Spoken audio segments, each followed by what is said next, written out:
क्या कभी ऐसा हुआ है कि किसी का घमंड उसे ही भारी पड़ गया हो? एक गांव में एक ऐसा पति रहता था जिसे अपनी अक्ल और ताकत पर बहुत घमंड था। वह हमेशा अपनी पत्नी को कम समझता था, लेकिन एक दिन उसकी चालाक पत्नी ने ऐसा खेल खेला कि पूरे गांव के सामने उसके पति का घमंड चूर चूर हो गया। आखिर पत्नी ने ऐसा क्या किया कि घमंडी पति को अपनी गलती माननी पड़ी? आइए सुनते हैं यह दिलचस्प कहानी। बहुत समय पहले एक छोटे से गांव में रघु नाम का आदमी अपनी पत्नी सीता के साथ रहता था। रघु बहुत मेहनती था, लेकिन उसे अपनी समझदारी पर बहुत घमंड था। वह अक्सर अपनी पत्नी से कहता, सीता, तुम औरतें क्या जानो समझदारी क्या होती है।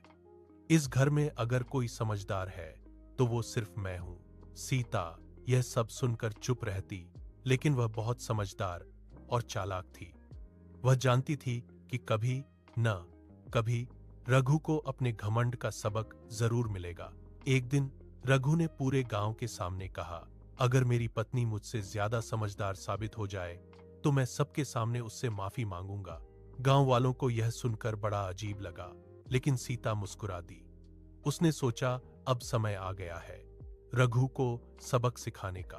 अगले दिन सीता ने रघु से कहा, आज तुम बाजार से नमक, तेल और सब्जी ले आना, लेकिन ध्यान रखना तीनों चीजें एक ही पैसे में खरीदना। रघु हंस पड़ा और बोला, इतनी आसान बात, मैं अभी लेकर आता हूं। वह बाजार गया और दुकानदारों से पूछने लगा, लेकिन कोई भी तीन चीजें एक पैसे में देने को तैयार नहीं हुआ। धीरे धीरे शाम हो गई और रघु खाली हाथ घर लौट आया।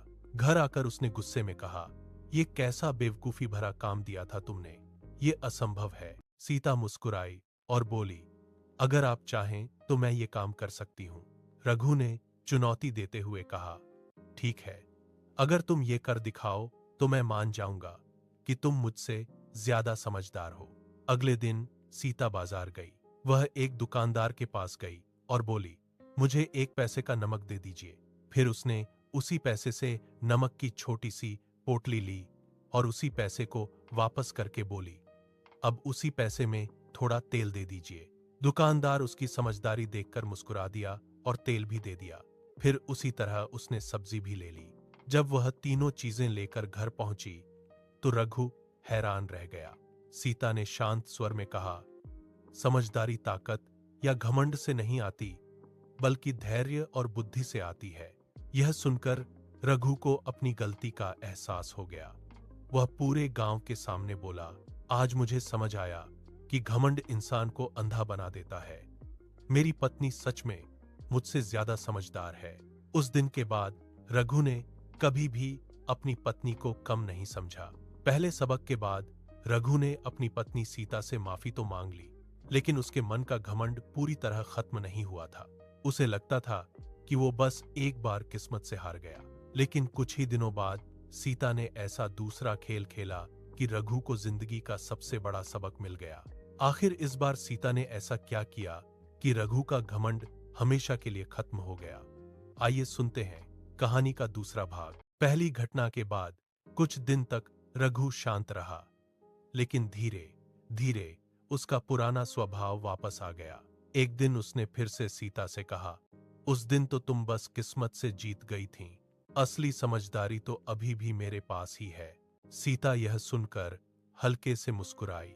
उसे समझ आ गया कि रघु को अभी एक और सबक की जरूरत है। अगले दिन सीता ने रघु से कहा, अगर आप सच में इतने समझदार हैं तो मेरे लिए एक ऐसा काम कर दीजिए जो सिर्फ समझदार आदमी ही कर सकता है। रघु ने गर्व से कहा, बताओ क्या करना है। सीता बोली, आज आपको बाजार से हवा में तौलकर अनाज लाना है। रघु चौंक गया और बोला, ये कैसा अजीब काम है, हवा में तौलकर कोई अनाज कैसे लाता है? सीता ने शांत स्वर में कहा, अगर आप सबसे ज्यादा समझदार हैं तो आपको इसका तरीका भी पता होना चाहिए। रघु ने सोचा, शायद बाजार में कोई तरीका मिल जाएगा।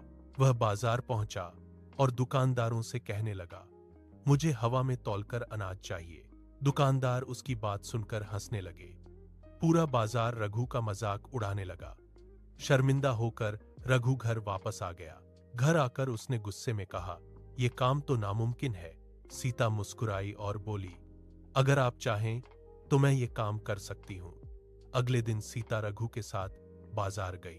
वह एक दुकानदार के पास गई और बोली, मुझे 1 किलो अनाज दीजिए, लेकिन पहले तराजू को हवा में पकड़कर तौल लीजिए। दुकानदार ने तराजू को हवा में पकड़ लिया और अनाज तौल दिया। सीता ने रघु की ओर देखकर कहा, देखा, अनाज हवा में तौलकर मिल गया। रघु को अपनी गलती समझ आ गई। उसने सिर झुकाकर कहा, मैं सच में बहुत घमंडी हो गया था। असली समझदारी तो तुम्हारे पास है। सीता ने प्यार से कहा, समझदारी वही है जो दूसरों का सम्मान करना सिखाए।